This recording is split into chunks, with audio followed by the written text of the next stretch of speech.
Welcome to The Business Mind. Join me, Mark Fechner, as I sit down with business leaders to discuss their real-world challenges and formulate forward-thinking, creative solutions. We focus on real people with real issues, and we tackle those issues in real time. I don't have the answers. I help you find the answers within you. Sometimes all that is needed is just a slight change in perception. The Business Mind Show starts now. Good morning, everyone. I am Mark Fechner, and welcome to The Business Mind here on Transformation Talk Radio, the show that highlights our guest pursuit of excellence through the process of one-on-one coaching. I invite you to leave comments or questions on the Transformation Talk Radio website, or if you prefer, facebook.com/Transformation Talk Radio. We have a little live feed there too, where we can take comments. So today we are going to talk about servant leadership. Now, servant leadership is not something that is new. It has been around since about the 70s. It was coined by a gentleman, Robert K. Greenleaf. And the basic principles of servant leadership are fairly simple. It's about valuing people, listening, trusting, caring, encouraging diversity within a workspace. A good coin of phrase is Robert Greenleaf says, do those served grow as persons? In other words, am I helping you become a better, healthier, more involved individual? That's what a servant leadership really does. And it's not something that is relegated to just the upper echelons of an organization. It can be anyone can become a servant leadership. You can do that within your own families, how you can help others be better at what they do and who they are, and help achieve their goals. So the challenge, though, that happens with a lot of individuals who adopt this type of thinking is that not everyone understands the concept of servant leadership, nor do they understand the implications of what that means and how that can be of use to others. So it can lead to being taken advantage of in some instances. And so that's where we're going to have our conversation today with our guest. She is the owner of a live virtual assistant in Redding, California. She has 12 employees in her company. Please welcome Miss Mindy Stephens to the microphone. Thank you. I appreciate the welcome. You're welcome. Thank you for being here. So before we get too far afield, please talk about your business. What do you do, and what do you do really well? So I have a team of amazing people that are very kind on the phones. What we do is we are more than an answering service. And of course, we can answer phone calls and take messages, but what we really strive to do is to be your receptionist or your assistant by answering phone calls and doing whatever clerical type of work needs to be done, things that you would train a receptionist to do, scheduling appointments, answering questions about your business, not just the stereotypical answering service of they're not here, let me take a message. Which an answering machine could do. Exactly. Okay, cool. So tell us a little bit about this notion, because when we talked before the show, you had sort of brought this up about how you felt like, in your conversations with your employees that, being taken advantage of was sort of a challenge for you. So talk a little bit about what your challenge is today. It definitely, you walk a very fine line so our mindset is always, my job as the owner is to support my supervisors, and my supervisor's job is to support the staff. It's not going to be the other way around, right? Where they're not there to serve me, I'm there to serve them. And the other benefit really of working for my business is that we do understand that people have real lives and real trauma and things that happen in their lives, and they need to go deal with those things. That being said, because we are much gentler and kinder, if you will, about attendance issues. Sometimes that kindness gets mistaken for weakness. And that's where, or the friendship that we've developed, because they genuinely care and we all genuinely care about one another. It's the only way you can actually take the kind of inbound call constant work is by having a team that really cares about each other. But there's times when those lines blur between I'm your friend and I'm your boss, or my agents are friends with their supervisors. And so there's just that line blurring of, establishing the boundaries and enforcing them without being so stringent that it's like Hmm. 1, 2, 3 strikes you're out. Hmm. It's there's situations and circumstances that make sense, but then how, I don't know. I think that the fairness can be challenged in a servant leadership situation, for me anyway. Okay. Okay. When you talk about the blurred lines and stuff like that, how does that sort of manifest itself?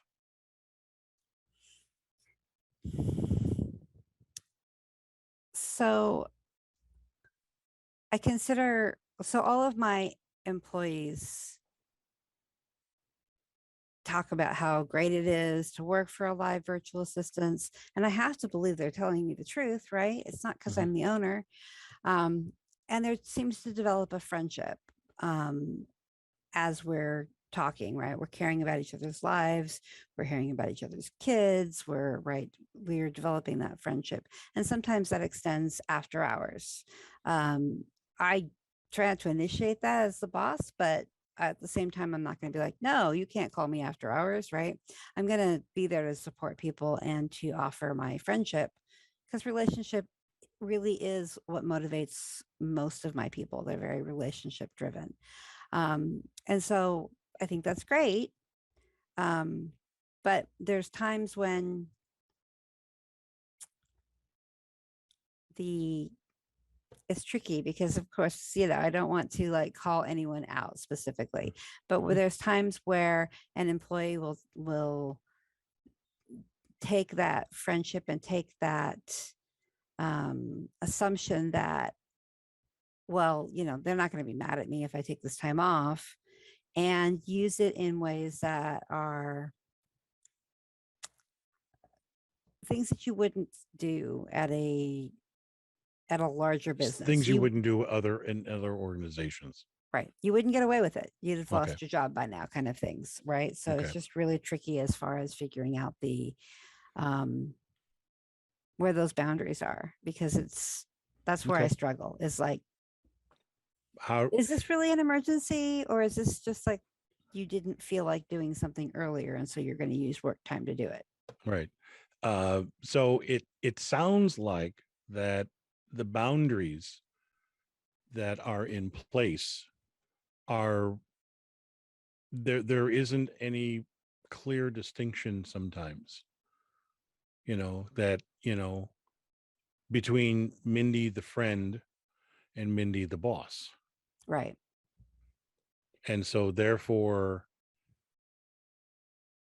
without having that distinction, people can then say, "Oh, well, it's Mindy. Hey, it's Mindy. She'll be She's fine with great. this. She's Yeah, she's great. She good. She'll be fine with this." understands. Yeah. Yeah. Okay. All right. I think we're gonna take a break here, and kind of regroup and give Jacob a chance to do some commercials. So you are listening to The Business Mind with Mark Fechner. Remember, you can leave your comments on our Facebook live feed section or on the transformationtalkradio.com website.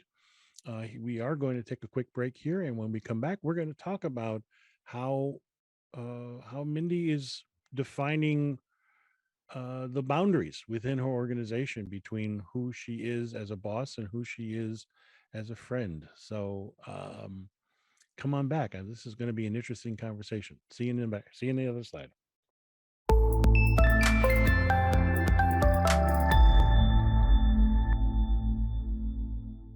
Welcome back to the Business Mind. I am Mark Fechner, and today we are talking with Mindy Stephens from a live virtual assistant. And we're talking about the challenge of how to implement being a servant leader and what does that mean and stuff like that. So, before we go any further, Mindy, can you tell people how they can get a hold of you? Absolutely. Probably the best way to look us up is at on our website, alivevirtual.com. Our phone number is there, a lot of information about our business and how we can help you. Okay, great. And we had mentioned uh, beforehand that you were offering a giveaway for today. Absolutely. So I am offering a free onboarding, which is a $500 value to anyone that mentions your show, that they saw me on your show or that they mention your show here. Well, Let's we'll go hope ahead you and do get that. lots and lots of people. Thank you. I appreciate it. Me too. So let's dive into this because I find this is interesting. I really do find this interesting. So the basic principle of servant leader, it's about how you help others become better, fuller, more engaged individuals. Um, yes, friendship is certainly a part of it, and being personal and whatnot, that's certainly a part of everything, but that's not necessarily what defines servant leadership. So one of the so I'd like to start talking about this boundaries that you mentioned. So Mhm. so talk a little bit about what does that mean to you? What does it take that back? What does it mean to have someone cross a boundary? I suppose I need to work on developing my description of my boundaries Okay. because I think that that's really maybe where I'm not clear on what my Hmm. expectations are.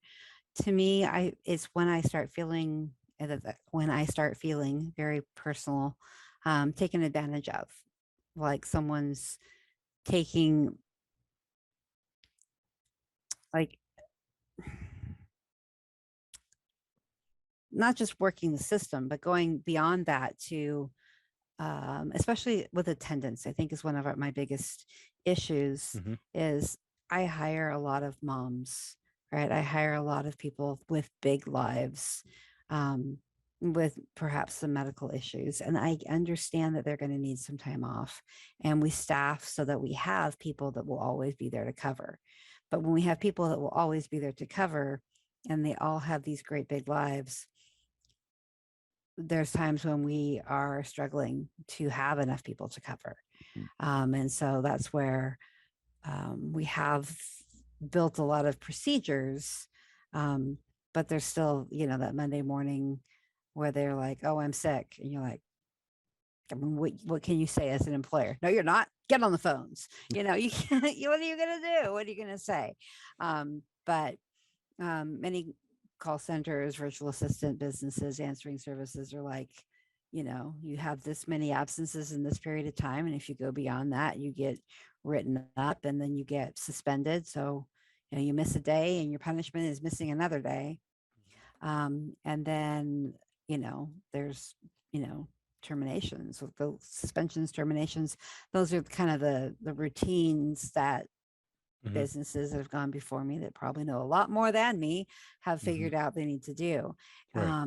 And I would really like to find a way to inspire and motivate and get people to show up to work every day, not just because of fear, but because of them seeing the big picture and wanting to be a part of it. And perhaps I haven't defined, I guess, the boundaries of those expectations very well. Okay. So when you talk about, okay, I've got a couple of thoughts running through my head here. The first one is establishing rules of employment. How, what is it about, you know, like you said, so, there are other companies that say, well, you X number of absences at a certain point, you will get, you'll get noticed or written up or whatever the term is. You go beyond that, then there's a suspension. You go beyond that, then there's termination. What about that process um, challenges you?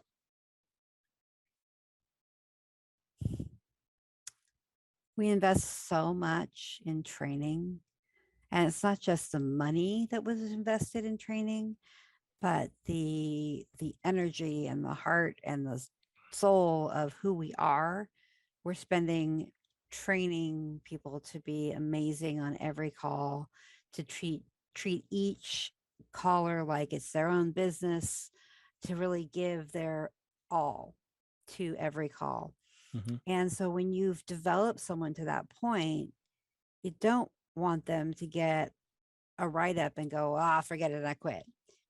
This is too hard. I don't want to get in trouble anymore, so I'm going to leave, because Right. most of my people are very relationship sensitive, right? Hmm. They, I can say, I am just so disappointed in you, and they'll quit. I'm like, Hmm. no, I just want you to fix it. Tell me how you're going to fix it. Don't run away. Hmm. We can fix this. So it's just that, and maybe that's my own fear that people will leave, or that I will end up having to terminate someone, which is probably the right thing to do. Grow a backbone. Hmm. But I value the relationships and the time we've invested into creating people that genuinely, I'm going to say care, because I'm not sure what we're rated, but um, that genuinely care about their job, and they care about one another, they care about the team, and they care about the clients and their customers. You said something very interesting in that little passage there. You talked about how you train people to think about the phones that they're answering as if it were their own business. In essence, trying to get people to be a leader or a servant leader of the clients. Right. So it sounds like there's already something in place that talks about, or that you're talking about, of this whole servant leader notion that Hmm. the people who are answering the call, they need to be thinking about or answer the call as if it's their own business. Right. So how do you how can you take that notion and apply it, and apply it to yourself, so that if someone comes to you and say, gee, there's a series there's a series of issues we have.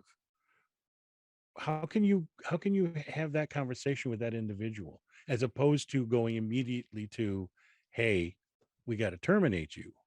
Right. What's how can you be a servant leader? I'm really bungling this question. I so apologize. How can you be a servant leader to help that person be a better employee? That's a really interesting question. Let me think a minute. I've seen some employees really step up when they become the lead on that account, and there's a lot of accountability where Yep. um, the rest of the team feels a little bit lost when they're not there, right? They're the one Hmm. that's communicating directly with the client and managing the scheduling, and we're all in support of that role. We're answering calls, but we're asking that person, like, how would you do this, and what about this, and how about this situation, right? And they Hmm. become that person. I've seen people step up and really into that role, and their attendance improve, and their buy-in, if you will, improve. Hmm. But I've also seen people shy away from that, and when they shy away from that, I'm like, okay, they're not ready. So Okay. then I move on to, okay, somebody else that's ready, and then perhaps I need to invest some more time in those ones that are like, oh, that's too much responsibility, of bringing them up and giving them the tools that they need to have that buy-in. Okay. How does that feel to you? It feels like a really good direction to head. Okay. Um, because if I'm not going to get buy-in, I'm not going to be able to depend on that person. Right. And that's Okay. kind of those two things, buy-in and dependability, are really important Right. in order for me to grow the person. I mean, they can still answer the phones and be nice people, but to be able to grow them, I have to be able to depend on them. Right.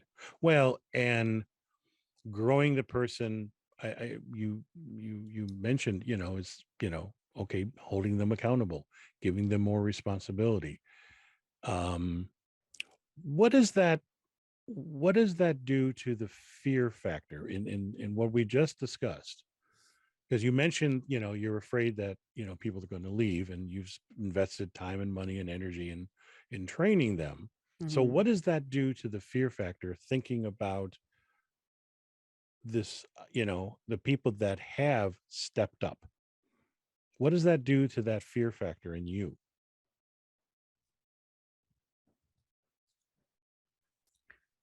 Oh,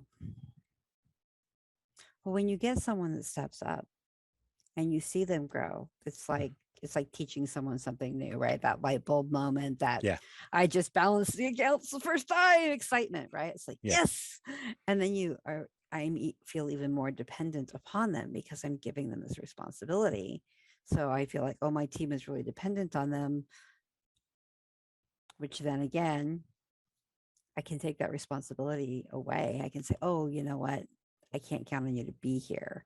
So I'm going to have to, you know, make sure that we have coverage and, move things around.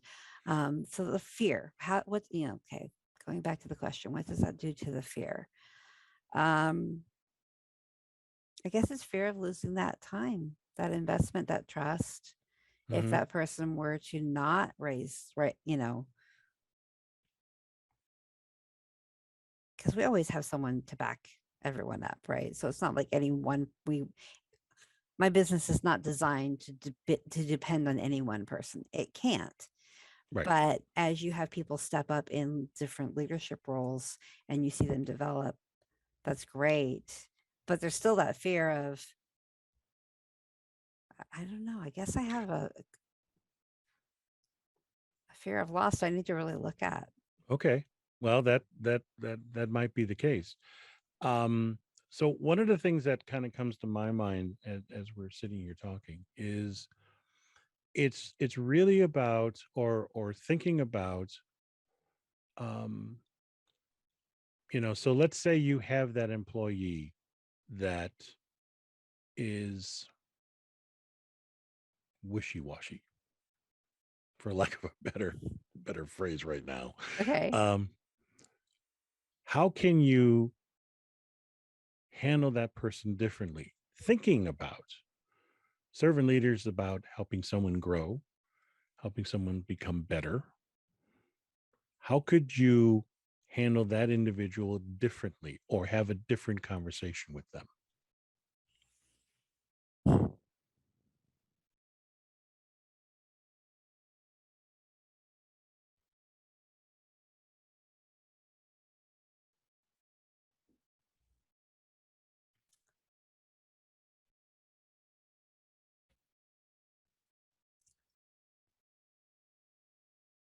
I don't mean to sit here in silence because I'm just not quite sure that I would consider any of I understand what you mean by wishy-washy. Hmm. And it seems like with each of my employees, not all of them, but with each of them, when I do have an issue, it's you're great when you're here. When you are here, you are on fire. You do a good Hmm. job. You give it your all, but I need you to be here.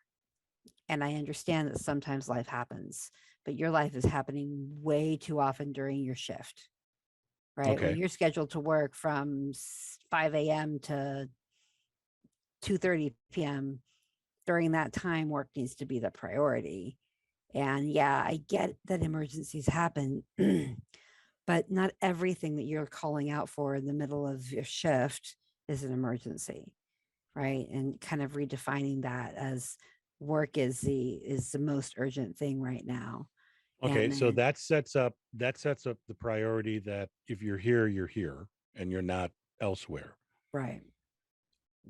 So to take advantage of the fact that you do have relationships with these people, uh, might I make a suggestion? Please. What if you were to pull this person aside and say, listen, what's going on with you? Hmm. How is it? How can I help you be more present Okay. when you are here? You're on fire. I love that you're here. I love what you do when you're here. And these are things that are starting to get in the way of that. So, as a servant leader, the idea is obviously how can you help this person be better, be more involved? And that, and you have the advantage that you have a relationship with these people, that you know, you're, they see you sometimes as a friend and not just the boss. Right. Right. So, how can you, as the boss, say to that person, what's going on? How would that work for you? Oh, absolutely. The what's going on conversation. My question back to you is, Hmm? how do you take the what's going on question from, let me tell you the litany of all the excuses and all of the reasons and all of the things that have happened in my life that have led me up to this moment, which include, everything from the way I was raised as a child, the way my parents are. I mean, I could be a full on counselor. I've spent way too much time doing that. Right. Not that I have any credentials, but I mean, I definitely have spent lots of time listening and then trying to pull into advice. But what ends up being and my life is so terrible Yeah. kind Okay. of situation where I'm like, yes, obviously people need to vent. They need to be able to get stuff off their chest of what's going on in their world and what's upsetting them. But the more I know, the more that empathy in me comes out, and the more I'm like, oh, you poor thing, we'll do what you got to do. And it's like, no, Okay. Well, no, that that's now my problem. okay, so that now brings up a different question Okay. because you're the boss. Oh, yeah. By the way, you're the By boss. the way. And being the boss, you have a different set of priorities. You know, the person who is, handling the account or answering the phone, it's above their pay grade to worry about the organization. Okay. Okay. The organization is your responsibility. This is your baby. Right. This is what you're running. So so what is the, what's the chance that you need to change kind of how you think about yourself in this role? Well, that's why we're talking. So what do you see yourself as being the first thing that you could maybe change in your role as the boss?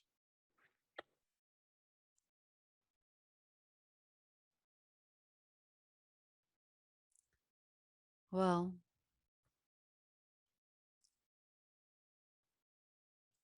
I think there is really something there about that one to one conversation Hmm. that I can talk about, like, these are the things that I expect from you. What are the things that you expect from me? Okay. And come to an agreement on what that looks like. Okay. And then, if you will, hold one another accountable. Like, I am going to always treat you with respect. I'm Right. going to always, um, I'm never going to yell at you, even when you completely mess something up. We'll still figure it out.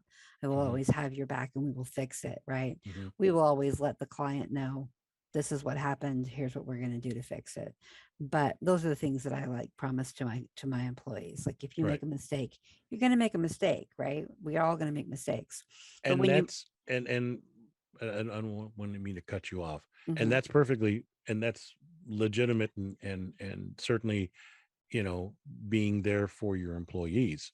What we're talking about though is your boundaries Right. and setting, you know, being the boss means you have responsibilities that your employees do not.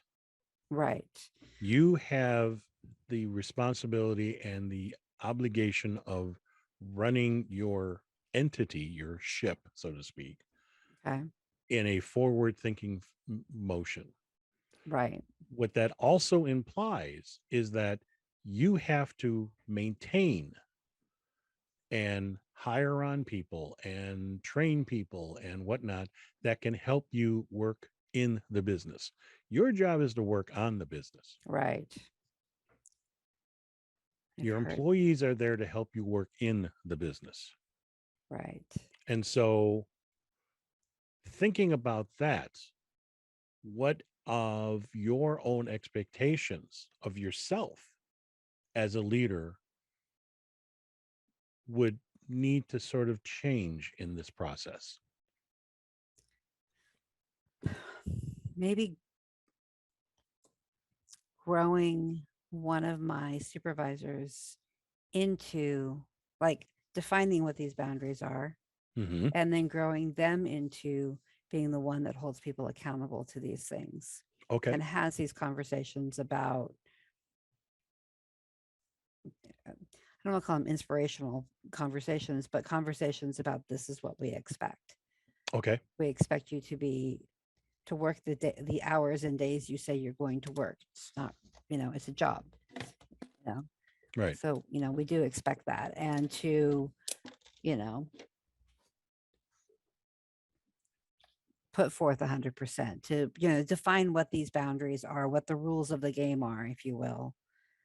Um, and then grow someone into being able to hold people accountable to that.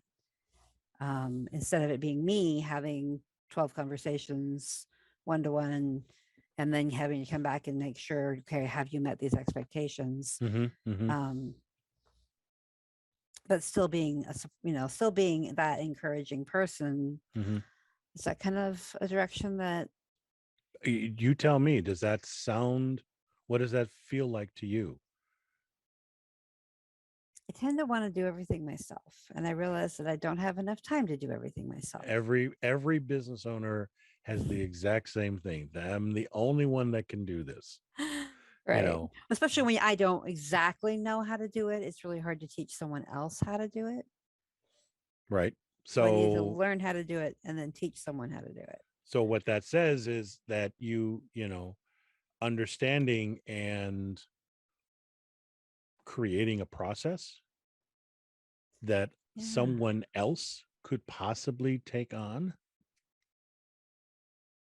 Okay. What is that? How does that feel?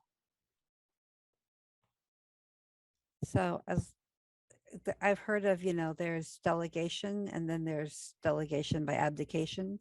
And I don't want to move into the here, it's your problem now, you fix it, because that's an easy place to go, right? That Like, that is very easy place to go, and I would never assume that you would be doing the latter, you no. know. Well, it's fun to So sell. It's fun to network. It's fun to, meet with people and find out what their problems are and come up with procedures. And I love that part of the business. right. The like my people should just be the amazing people that they are. Well, and they So, still are those amazing people. right. But you're, you know, so you're, you know, you've got 12 employees. You might be getting to the point where giving someone else within your organization certain duties, responsibilities, whatnot, is going to be beneficial. Definitely. You know, we And all want to be the guy that everyone comes to. That's why we have businesses. You know, this is just the nature of things. We want to be the guy that everyone calls upon, right. and unfortunately, if we're successful at what we're doing, we will outgrow that role, Right. because you know there's only so many hours in a day Right. that we can possibly, work. Hmm. And we need to start, training others to do certain responsibilities. So in that process, so what do you, what would be um your first task in trying to you know hand off some of these responsibilities to others? Defining the rules of the game. I really like Okay. that. Like Okay. this is how we play. This is, you know, these are our values and not just one word values, but true. Like this is what Mm-hmm. we stand for. Do you agree with these values? Yes. Can you keep these promises? Yes, I can keep this agreement. Mm-hmm. And Mm-hmm. then holding an accountability because sometimes it's just, oh, no one will notice. No one will care. It's okay. They don't care. Right. And just even knowing that there's someone that's going to be holding them accountable to listen, we said this is, you agreed to this amount of time. You Right. agreed to work these hours. You agreed for your break to be a 10-minute break, not a 12 or 14 or 18-minute break. Right. Mm-hmm. You agreed to, this long of a lunch. We set the rules of this game up so that you could win, Mm-hmm. and you're not winning right now, and I want to help you win because right now you're not winning at this game. I Okay. guess gamifying a little bit, Yeah. um, so that people can feel like these are the things I need to do to win, to Mm-hmm. be able to be successful at my job. Because people want to be successful, right? Most uh, people, my Most people, people. we're talking about your people, we're not That's talking right. about most people. Right. My So people want to be successful, there you go. and they're very much relationship driven. They want to know when they're doing a good job. Well, and it sounds like that if you are training your people to, you know, treat the person, treat the client's phone that they're answering as if they're part of that company, Absolutely. that already sounds much more servant leader type, because Yes. their job is then to help that client be better, Right. you know. Absolutely. Whether we're calling in or calling out, Mm-hmm. um, you know, filling out, we'll have people send us a list of names and numbers and or names and addresses, and we'll create letters or, any type of clerical work that you can give to someone else to do, we can be a part of that. And yeah, I think creating those rules of the game are really going to be So start working, working on some processes okay. that you just do because it's your company and you already know, Right. but processes that could be handed off to somebody else. Right.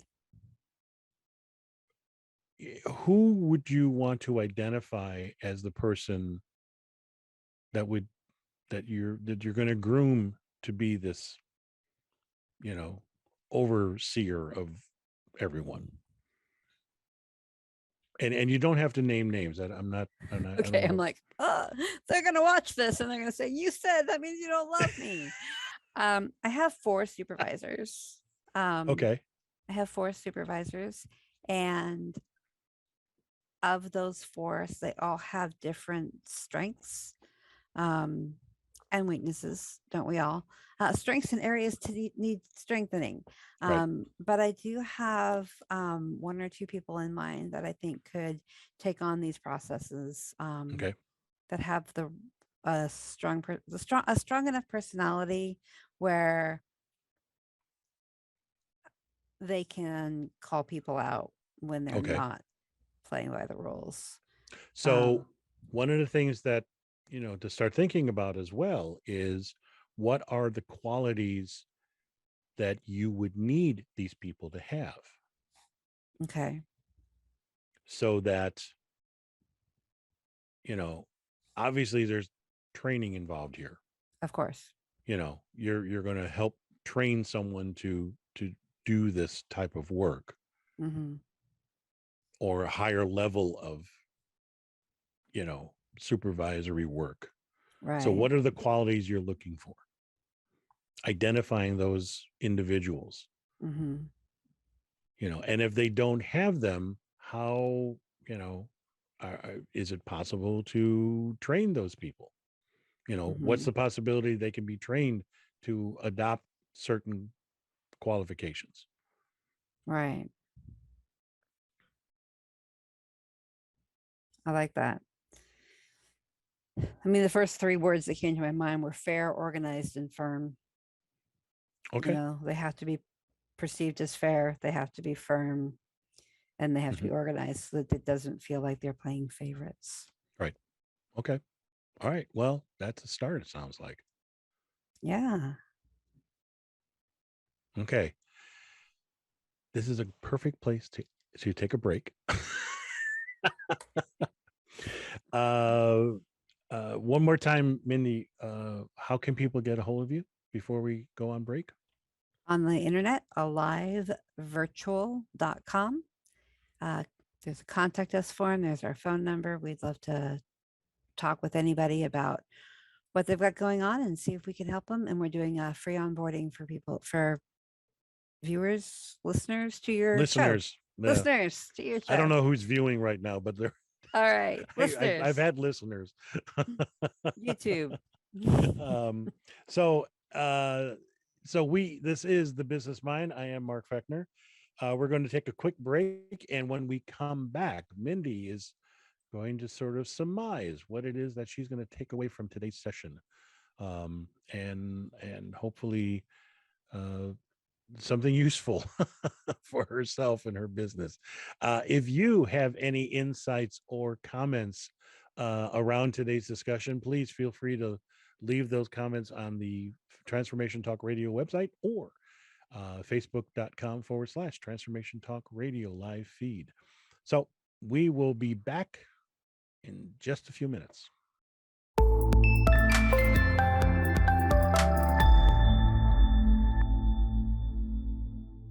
All right, welcome back, everyone. So, Mindy, what are you taking away from today's session? I really like that concept of defining the rules of the game and then developing processes and then finding and if you will, servant leadershiping Mm-hmm. someone into those into to training how to follow those processes. So to Okay. be fair and consistent and organized and firm, so they don't have the appearance of playing favorites, and give them the authority, the responsibility and authority to match that. Um, but yeah, the rules of the game and being able to do that check in and say, hey, we all thrive on positive feedback. Every one Mm-hmm. of my people, we're people pleasers. Mm-hmm. Um, and so being able to set that up so that it is a less of a reward and consequences and more of holding someone accountable to what they said. Let your Mm-hmm. yes be yes, your no be no. Um, and it's my responsibility to work my responsibility is to worry about the organization or to work on my business and Mm-hmm. not so much in my business. Right. Um, and then defining the boundaries so that it's less about what I'm feeling and more about the rules of the game. Yeah. Okay. Yeah. Cool. So That's quite a bit. I took notes. You took notes. Well, I'm very happy about that. One more time, how can people get a hold of you? Alivevirtual.com. We serve all areas of the United States from uh, Maine to California and all the states in between. So, Cool. Maine to Florida to California to Washington. We'll even work with Alaska and Hawaii. Hawaii. Yeah. Okay. We start at 5 a.m. Pacific, which is 8 a.m. Eastern. Mm-hmm. And we're working to grow to 24/7, 365. I just need clients that need it so that we Yeah, there you can go. staff it. Okay. Very cool. I would encourage anyone to please reach out to Mindy and talk about your virtual assistant needs. She has a very different model than what most people have as far as virtual assistants. So if you would like to contact me, I can be reached at markfechner.com. email mark@markfechner.com. And if you would like to be a guest on my show, you can sign up for a 30-minute conversation on my website, markfechner.com. Or if you'd like to work with me on a challenge that you are personally facing within your business or organization, you can do the same thing, markfechner.com, sign up for a 30-minute conversation, or send me an email. Um, I want to thank Mindy for being here, for her openness and willingness to talk about this particular challenge in her business. And I think there's something like that we all learned something here, which was really useful. So my next guest right now, I have scheduled independent wine consultant Susie Whipple of Tasteful Adventures. She will be my guest on the next episode, and we will be. I'm not sure what the challenge is yet, so we got to still determine that. But I'm looking forward to that conversation. The Business Mind airs the second and fourth Tuesday of every month at 10 a.m. Central, which is 8 a.m. Pacific and 11 a.m. Eastern. So please sign up. Happy to have you there.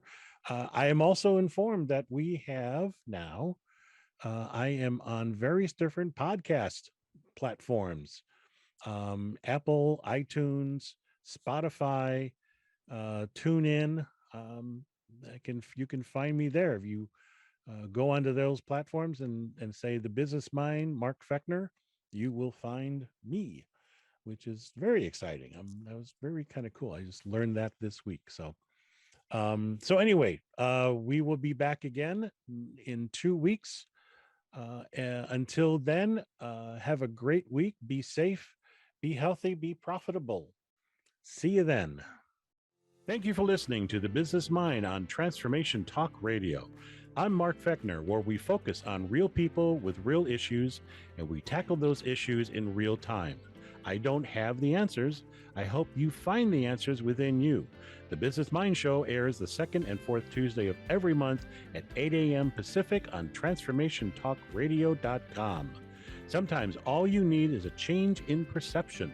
A certified coach will listen to your challenge, ask you intuitive, open-ended questions, help you find fresh perspectives, and then hold you accountable to reach your goals. Coaching is an investment in yourself that can create paths to greater success. To find out more about my coaching, go to markfechner.com.